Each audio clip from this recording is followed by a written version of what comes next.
Hi everyone, I'm Luke Hector and this is The Broken Meeple, a show where I devote my time to raving and ranting about board games, but usually more the ranting part. We got a speed review today of, shock horror, a train game. Yes, a train game.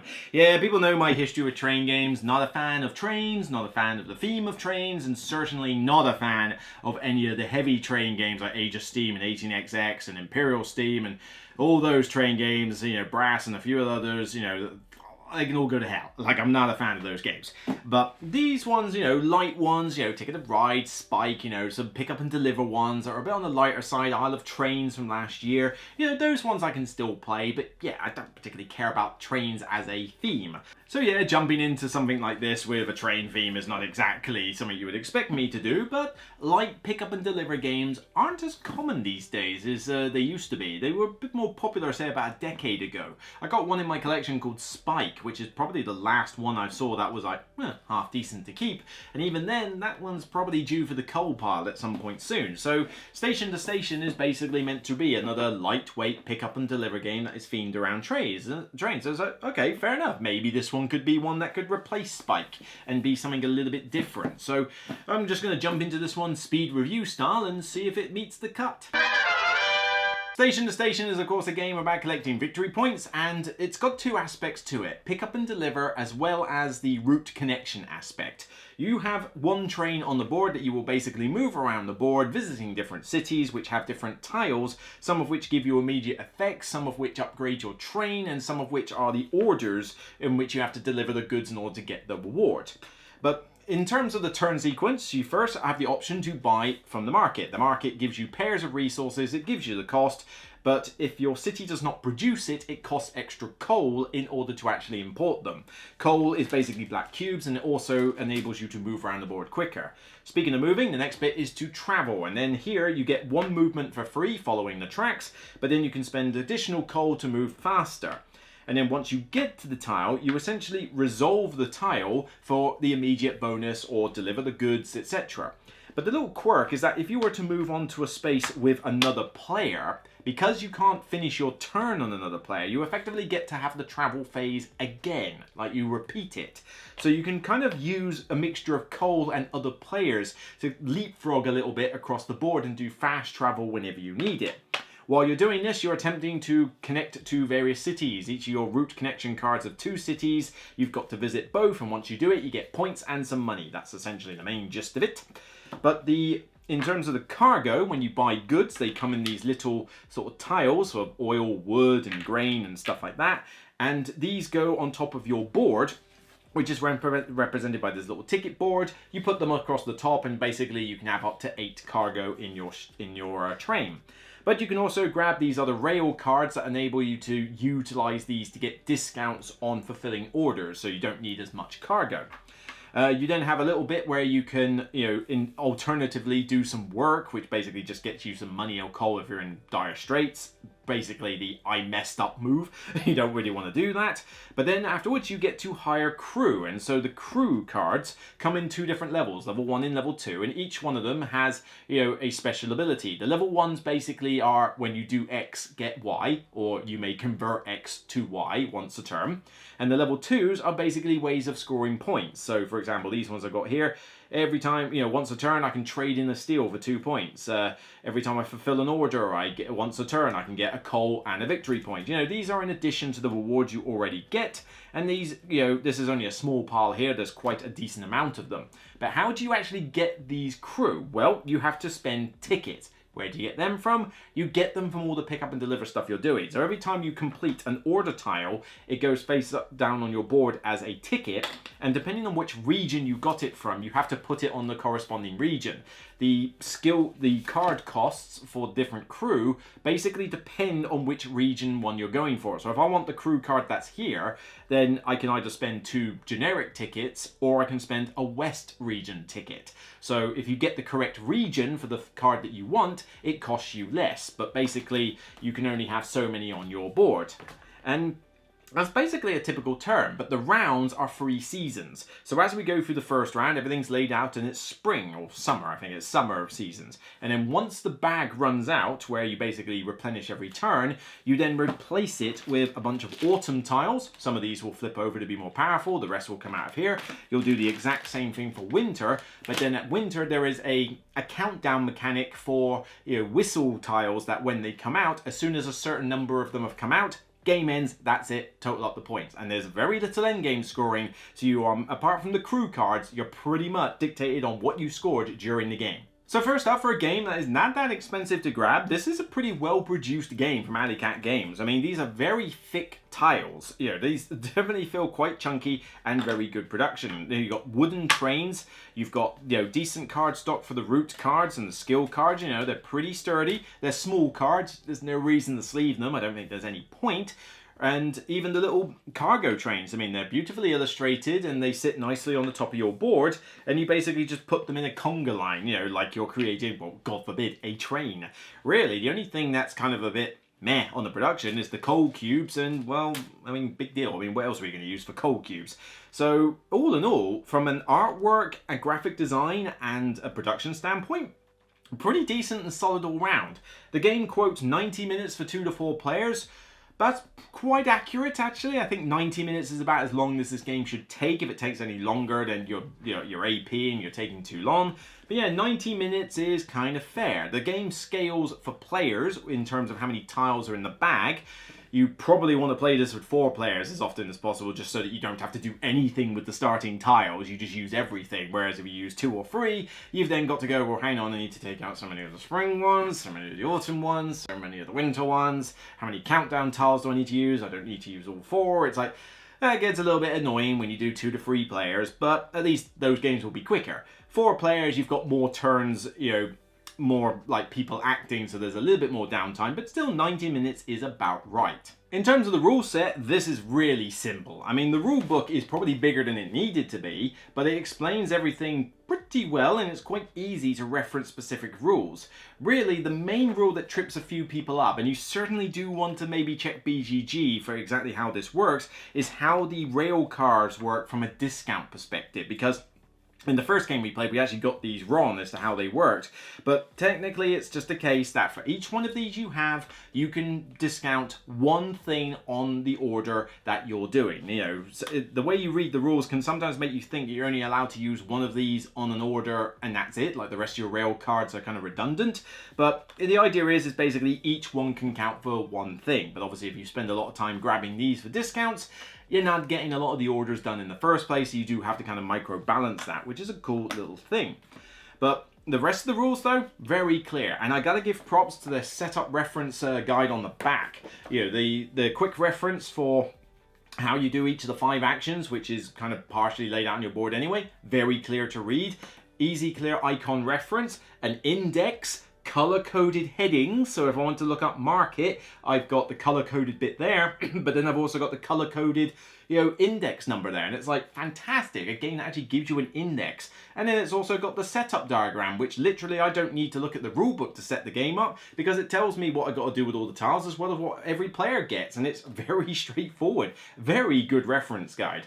But yeah, this is definitely on the lightweight side of things, but that's not to say it's a cakewalk in terms of its complexity, in terms of like the gameplay, because you do have to plan out your routes. You've got the route connections that are worth doing, but then is that going to be your focus, or are you going to try and do some orders as well? You can't really do one or the other on its own. You do need to diversify to some extent, but you kind of look at where the other players are in terms of their trains. You might be able to leapfrog travel across the board for minimal coal, and it's like, oh, okay, maybe that's worth doing rather than this order tile, because I can skyrocket over there and get this route card done. But you do need to micromanage your coal, because the coal enables you to move quicker across the board. Well, do you have a good supply of coal, or are you spending it too much, in which case you need to be careful. If you want particular crew cards, you might have to be purposeful as to which region you do an order tile from, in which case you need to be able to move there, you need to plan out ahead. So there's definitely enough depth in here that you can't just cakewalk through this game. You do need to think, but it's definitely not a particularly brain burny. It's not going to be overcomplicated. Nobody I've played this with has gone, I don't quite understand what I'm doing. It's like that. It's pretty straightforward what you need to do. And then the whole ticket aspect of grabbing the different crew cards is just a nice little bonus to customize your playstyle. Even the tiles themselves change throughout the seasons. I mean, you've got decent bonuses as well as a choice between coal and money or victory points at the start with these orders, but then as you go through autumn and winter, it starts evolving so that it gives you both bonuses and then eventually only gives you VP. So in the early game, you might think, well, I'll just take money and coal. It's kind of what I need to do things. Yeah, but if you get an early leg up with the points, that's not necessarily a bad thing. And you don't score a huge amount in this game. I mean, looping around the board is pretty difficult to do. You're probably going to be somewhere more in the region of like the 80s and 90s if you've done particularly well in the game. And so, you know, every point matters. You know, sometimes taking 6 points on this tile could be a decent chunk of your final score if you're willing to sacrifice the coal and $10. So you've got a nice amount of decisions to make, a little bit of variety with the crew cards, and, you know, not tons of variety. It's not like every game's going to feel completely different. You're all doing essentially orders and route connections. But, you know, you've got just that little bit of a tailoring aspect to it. And again, it's not difficult to teach or get to the table or play it. Now, there is a problem with the game, and it is kind of a biggie, although it can be easily fixed. So it depends how willing you are to use a house rule.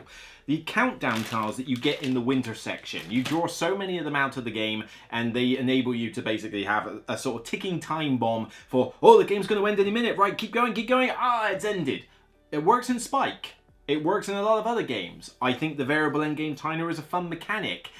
It doesn't work as well here though, and this is why. When you play Spike in games like Earth, and you know, well, I think Earth finishes equal turns anyway, but you know, when you play other games, including Spike, for variable endgame triggers, you tend to have a lot of turns. Forest Shuffle's another example. The card game, you play the winter cards, and when they come out, they trigger the end of the game. But you have so many turns, and the turns are so snappy that you don't really kind of remember how many turns you've had compared to somebody else, and you feel like you've got enough done. Like, would one turn really have changed everything? You're not entirely sure.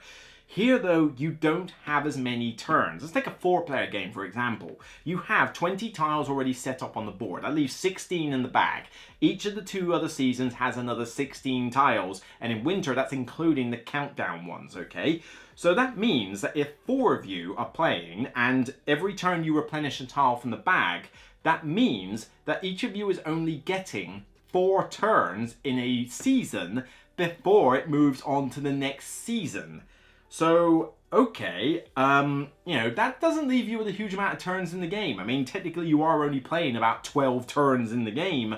You know, the turns you can get quite a lot done, but yeah, you're not doing a ton here. And the problem with that is, when you get to the end of the game and it ends by a quick, like, sudden death thing, you frequently have the situation where that one extra turn that you got versus another player matters a lot. You know, the first game I remember playing of this after we got that, you know, rule clarified, the only reason I won the game over a friend of mine was because the countdown timer allowed me to get an extra turn compared to him. So if we had had equal turns, he would have won easily. But because I got the extra turn, I beat him. Is that fair? Is that, you know, do you feel good about a victory like that? I sure as didn't. It felt really hollow. And so I don't think that endgame timer works here, and it kind of kills a lot of the endgame enjoyment. But it can be fixed. If you house rule this game to say that when you draw the last countdown tile, you finish equal turns, it fixes that problem. You know, and I know that's not entirely how they intended this to be, but trust me, I think you're going to want to do it. And if you run out of tiles in the bag, whatever, just shuffle up some of the discarded tiles from earlier and just use them. It's not difficult, and even then, that's only if you draw the countdown tiles like really, really late. And I mentioned that you'll get about 4 turns each. It could be less. When you get into winter, it depends how quickly you draw those countdown tiles. You know, we're talking 4 turns. If the countdown tiles come as the last thing, you might get less. So, you know, that extra turn really, really does matter. So Station to Station is an okay pick up and deliver. I don't think it's quite, you know, one to shout from the mountaintops about. Is it better than Spike? I mean, it's better produced. It's you know, certainly a lot easier to micromanage than Spike is. I think Spike looks a bit dated with its aesthetics, but Spike is pretty straightforward and has some cool elements to it. You know, you are building the route in Spike, whereas here you are just following the map board. So they're kind of on par with each other, really. Spike for me is kind of a 6 out of 10 at this point, and I think Station to Station is kind of similar, maybe slightly better. I would probably say it's kind of on par with 6 out of 7. 6 or 7, I don't really know. The crew cards are cool. I think maybe some of them are a little better than others, but, you know, not to a great unbalanced extent. I do like the, you know, leapfrogging that you can do. There's definitely some forward planning you got to do. I do appreciate how well it's illustrated. I think this does deserve a 7 out of 10. You know, a basic, you know, seal of endorsement, because it does do a lot of things right, but it would definitely be a 6 out of 10 if you played with the original rules with that problematic endgame timer. I think the 7 out of 10 is caveated by the fact you need to put that house rule in, because if I don't play it with that house rule, I will enjoy this game less, because I know that the end game is going to feel very hollow. Scores can be quite tight with the winning players, and that extra turn means everything. But, you know, there's a lot of other stuff that's done well here. Again, it's not anything particularly new. We've seen everything here before. This is just basically another light pick up and deliver train game, which, to be fair, we're kind of short on at the moment. There's not a lot of pick up and deliver games, period, let alone light ones, so this one could fill a nice little niche for families or for light gamers. You know, it could suit a game cafe because it really doesn't take too long to learn the rules in that. So that's it for me on this episode of The Broken Meeple. If you like what you see, then please thumb it up on YouTube and consider subscribing, because your views and engagement help drive this channel forward. Of course, if you want to subscribe to the Patreon as well, I'd really appreciate it, because I've got to pay a lot of fees and subscriptions and everything each year, as well as maintain the equipment. Patreon is how this channel keeps running, because it's not my day job. Of course, let me know your comments on this game. Have you played it? Do you like it? Do you hate it? Is there a different pick up and deliver light train game you could recommend? Doesn't have to be trains. Light pick up and deliver will do. What do you think about that end game timer rule? Do you think I'm wrong on that? I don't think it means what you think it means. Hi everyone, this is a quick addendum to the latest review that I just uploaded. I did a review for Station to Station, literally just uploaded about an hour and a half ago, and there was a section in the review where I talked about the issue I had with the variable endgame timer and the equal turns thing. The problem is that that is a slight misinterpretation of the rulebook on my part, although I would argue the rulebook could have been written better to avoid that. Essentially what happens is the tiles are put into the bag by seasons. You start off with spring, then you finish the spring bag, then you put in all the autumn ones, then you finish all that lot. Now, when you read the game end section in the rulebook, it states when the last countdown tile is pulled out, the game ends immediately. Now, most people would see that bit in game end, and that would be all they need to see. The problem is that if you look further back on the page in the cleanup section, it mentions that it hints that the countdown tiles are separate season to winter. So what I had done is that I had put the countdown tiles into the bag along with the winter tiles, and so it was variable as to when the game ended. That is not the case. The case is that you use up all the winter tiles and then you put in the countdown tiles, which means that everybody does in fact get equal turns and there's no variable surprise end game, which is kind of both good and bad. I mean, I wouldn't have minded a little bit of a surprise thing, but it does mean that the complaint I had about the variable endgame timer being a problem and needing to house rule it isn't accurate. It's not true, but unfortunately I can't go back and edit the entire video because it's quite a substantial section of it. So I just wanted to do this little addendum to say, sorry, my bad, slightly messed up there. And on revision, that means I would happily give Station to Station a 7 out of 10, and give it the seal of endorsement it deserves, because the reason it kind of dropped to a 6 was because I wasn't a fan of that ending. But with that ending now cleared and not a problem anymore, I can give Station to Station a 7 out of 10, seal of endorsement, and be happy with that. So sorry, my bad. I mean, this is the problem when you read about 100 million rule books. You do miss these things, and I could argue maybe the rule book should put this sort of thing in the game end section rather than the cleanup, but that's a personal thing. At the end of the day, my mistake. So hopefully you watch this and get an idea of what I'm talking about. But otherwise, 7 out of 10 for Station to Station. I do recommend it. So yeah, my bad. Take care. We're sorry.